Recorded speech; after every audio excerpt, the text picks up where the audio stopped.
SKB soal larangan kegiatan penggunaan simbol dan atribut serta penghentian kegiatan FPI bisa dibahas dalam dua aspek. Yang pertama aspek hukumnya, terutama ilmu perundang-undangan, dan yang kedua aspek hak asasi manusianya. Dan aspek HAM ini yang luar biasa penting ya, karena kita tahu bahwa kita berpegang pada prinsip terlepas dari apakah ini FPI atau bukan, sekali saja prinsip ini dilanggar, dibuat perangkat hukumnya, maka nantinya siapapun yang berseberangan dengan penguasa yang paling berhak menggunakan perangkat hukum itu akan bisa terkena perangkat ini. Nah, jadi saya mulai dari aspek hukumnya dulu. SKB itu memang suatu bentuk peraturan yang lazim digunakan dalam praktik, dasarnya di pasal 8 Undang-Undang 12 tahun 2011 tentang pembentukan peraturan perundang-undangan. Nah, kalau dilihat dari formatnya jadi oke lah, itu biasa dalam praktik. Tapi masalahnya kemudian adalah dampak dari pembuatan SKB ini. SKB ini memang cukup rapi secara ilmu perundang-undangan dalam arti ia tidak menyatakan melarang secara tegas, memang ada kata melarang, tapi tidak secara tegas betul, nanti saya akan jelaskan mengapa. Dia juga tidak menggunakan kata membubarkan, seperti halnya waktu ada peraturan soal HTI, ya, yang membubarkan HTI, tapi ia mengatakan bahwa FPI sudah bubar secara de jure sejak ia tidak lagi mendaftarkan diri pada 2019. Bubar secara de jure. Nah, dari situ kemudian masuk ke diktum berikutnya yang bilang bahwa intinya SKB ini kalau dalam bahasa sehari-hari bilang kalian ini sudah tidak eksis secara de jure karena kacamatanya adalah kacamata Undang-Undang Ormas yang harus kita kritik juga. Ya, jadi dengan kacamata itu Anda tuh sudah tidak eksis sehingga kok Anda masih melakukan hal-hal yang melanggar hukum seperti ini. Intinya kalau dalam bahasa sehari-hari itu yang dikatakan oleh SKB. Jadi sesungguhnya menurut saya SKB ini nilainya adalah sebuah pernyataan untuk menguatkan tindakan-tindakan larangan oleh aparat penegak hukum. Tidak punya nilai peraturan perundang-undangan, karena memang tidak bisa ya, sebuah SKB tidak bisa membentuk norma baru, dilarang ini, dilarang itu, bahkan ketika kemudian ia mencantolkannya dalam sebuah undang-undang, tidak bisa mengatur norma baru tentu saja, ia seperti bilang pada semua jajaran aparat penegak hukum dan kementerian lembaga yang menandatangani keputusan bersama itu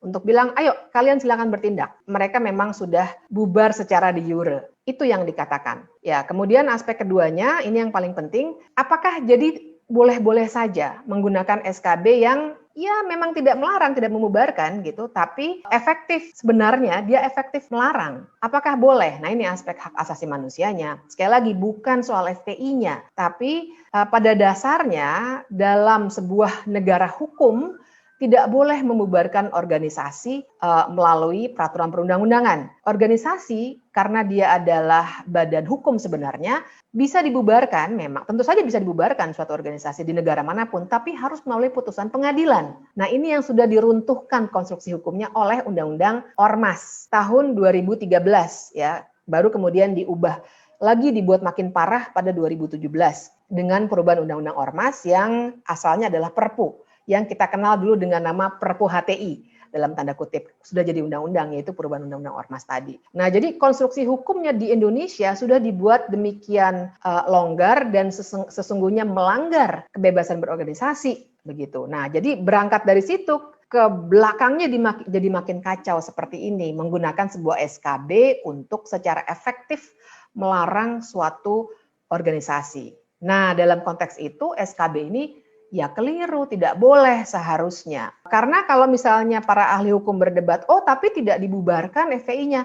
Memang tidak. SKB ini sekali lagi membuat statement, menyatakan dia itu sudah bubar loh secara de jure karena tidak mendaftar.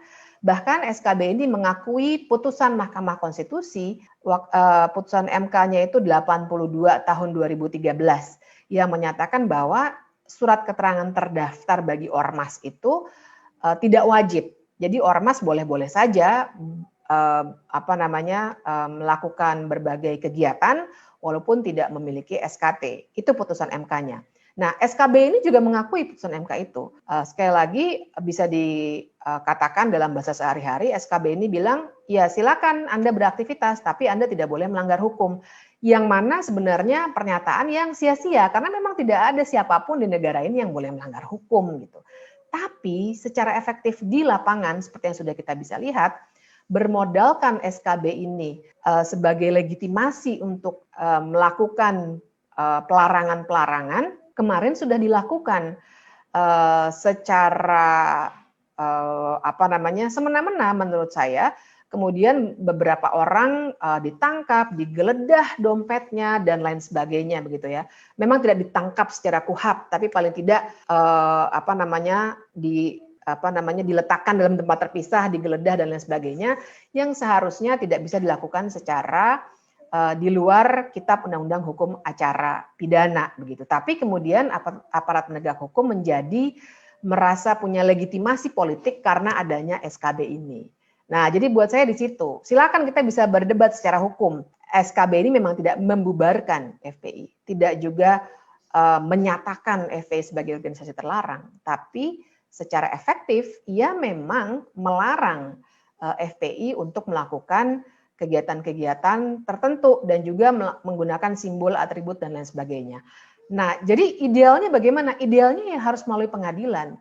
Dan kalau misalnya dengan melakukan model pelarangan seperti ini, ya tentu tidak salah ketika kemudian beberapa anggota FPI bilang, oh kalau gitu kami buat saja organisasi baru. Iya tidak salah, karena itulah makanya yang namanya konstruksi hukum atau norma itu biasanya tidak melarang pemikiran, organisasi, dan lain-lain yang sifatnya abstrak. Biasanya memang yang diatur adalah perilaku, tindakan gitu. Makanya bisa dibilang tindakan hukum. Jadi tidak akan efektif kalau misalnya bentuk pengaturannya seperti ini. Terima kasih.